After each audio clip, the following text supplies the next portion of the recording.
कहते हैं कि जो कौमें जन्म देने वाली माँ और वापस लेने वाली माँ यानी ज़मीन की देखभाल करना छोड़ देती हैं, मुफलिसी, तंगदस्ती, भूख और अफलास उनका मुकद्दर बन जाती है। और ये बात हम पर 100% दुरुस्त साबित होती है। यही वजह है कि आज हमारी कौम खाने पीने की एक एक अशिया को तरस रही है। अगर हम अपनी जन्म देने वाली माँ के साथ साथ वापस लेने वाली धरती माँ की देखभाल करते तो आज हमारे हालात मुख्तलिफ होते।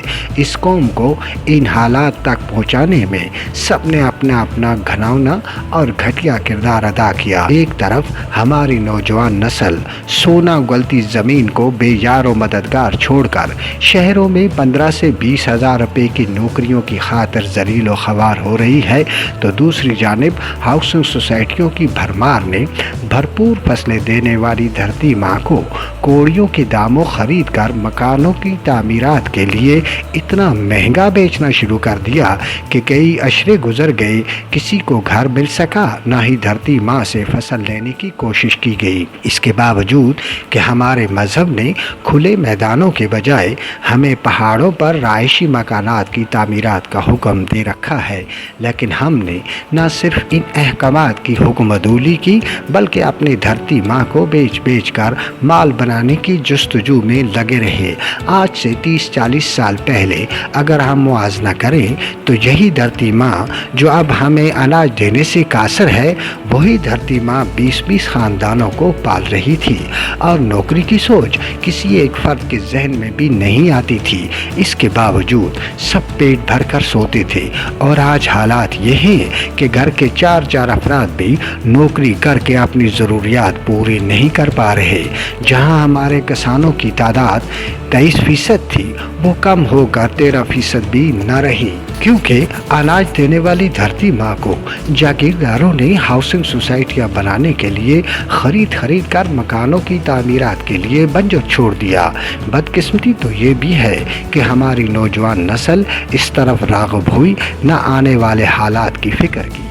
हालांकि हमारा काबिल एतबार दोस्त मुल्क चाइना हमारे सामने है, जिसका सदर और वज़ीर आज़म समेत हर शख्स अपनी धरती माँ की बढ़ चढ़ कर खिदमत करता है। और यही वजह है कि चाइना अनकरीब दुनिया में पहली माशी कुव्वत बनकर उभरने वाला है। लोग बदतरीन दुश्मनों से सीख लेते हैं, लेकिन हम अपने मिसाली दोस्त से भी कुछ न सीख सके। बदकिस्मती से हमारे ऐवानों में उन लोगों की अक्सरियत है जो धरती माँ को खरीद कर न सिर्फ किसानों को काश्तकारी छोड़ने पर मजबूर करते रहे, बल्कि उसी ऐवान में किसी किसान को पहुँचने में भी सबसे बड़ी रुकावट बने रहे। आज उसका खमियाजा पूरी कौम भुगत रही है कि जो आटा हमें 2 रुपये किलो मिलना चाहिए था, वो आटा हमारी कौम को 160 रुपये किलो भी मैसर नहीं। आखिर पापी पेट को भी तो भरना है। बदकिस्मती तो देखिए कि गंदम का दाना तो कुजा, सब्जी भी हर फर्द की पहुंच से दूर हो चुकी है। हालांकि इस पर अक्ल व दानाई से काम लिया जाए तो ये मसाइल कभी पैदा न हो। वो इस तरह कि जहाँ जहाँ हमारी राइश गाहें उसके इर्द गिर्द 2-4 मरले या 2-4 गज ज़मीन जो बंजर पड़ी है, अगर थोड़ी सी कोशिश करके इसमें फूल और गैर फलदार पौधे लगाने के बजाय सब्जियां उगा दी जाएं तो हालात सुधर सकते हैं। क्योंकि भूखी नंगी कौम को ये ज़ेब नहीं देता कि उसका पेट खाली हो और घर के बाहर फूल लगे हों। अगर ये हालात हमारी कौम के हैं तो इससे बदतर हालात हमारे हुक्मरानों के भी रहे हैं, जिनकी सोच इतनी महदूद रही है कि वो मेन सड़कों के दरमियान और दोनों अतराफ फूल और गैर फलदार पौधे लगाने में किसी से पीछे न रहे। अगर इन्हीं जगहों पर सब्जियां और फलदार पौधे लगा दिए जाते तो हम न सही हमारी आने वाली नस्ल ही कम अज़ कम अपना ज़र मुबादला या पेट भर सकती थी।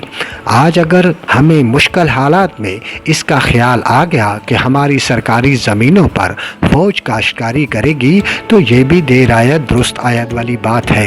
लेकिन इसके साथ साथ पाकिस्तान के नौजवानों को बंजर धरती माँ को ज़रख़ेज़ बनाने का फरीज़ा भी अगर उनके सपुर्द कर दिया जाए तो यकीनन हालात मज़ीद बेहतर हो सकते हैं।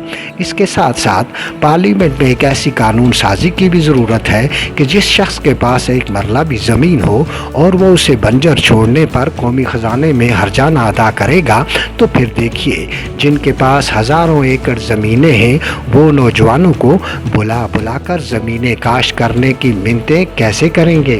फिर भी हालात बदल सकते हैं। इसके अलावा जहाँ जहाँ सरकारी रिहाइश गाहें हैं उनके आमने सामने और निजी घरों की छतों पर सब्जियां उगाने की न सिर्फ तरगीब दी जाए बल्कि बेनज़ीर इनकम सपोर्ट का पैसा उन्हीं ख़वातीन को दिया जाए जो अपने घरों के बाहर या छतों पर सब्जियां उगाने में सर्फ करें।